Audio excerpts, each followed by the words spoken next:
to Eye on Books, the Weekly Alibi's weekly book vlog about books. A couple weeks ago, I talked about Sandra Cisneros.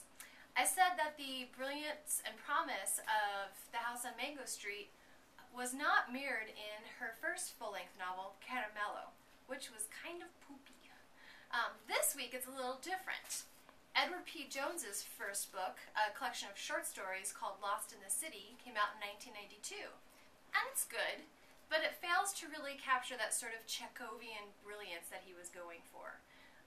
With Chekhov, the great thing is that these small pieces, these small moments in humans' lives, don't really have any metaphorical meaning.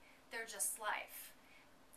Jones captures that sometimes with this, but it's not the most captivating read. So I was a little hesitant about his new novel in 2004 called The Known World. It's an epic story of slavery. And the thing is, it's probably one of the best books I've read in a few years. It won a 2004 Pulitzer Prize, which actually doesn't say that much, because you should see some of the people that have won that. Whew, stinky. But this book, however, follows slavery, and it actually focuses on the phenomenon of freed slaves owning slaves. So it looks at slavery not as necessarily just a white-on-black evil and phenomenon, but as a force that corrupted everyone it touched.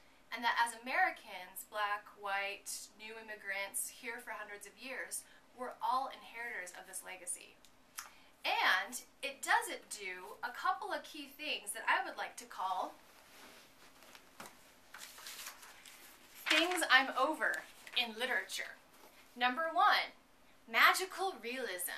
There are slaves and they know lots of stuff and there's like cures and songs, but it doesn't get all crazy with it. I'm talking to you, Larkin Termite author Jane Ann Phillips.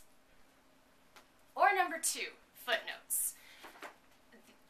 Jones's story spirals off in tendrils, but it never feels the need to like put a little footnote and tell you about history.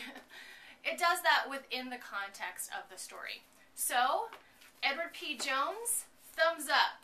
Magical realism, unless your name is Gabriel Garcia Marquez.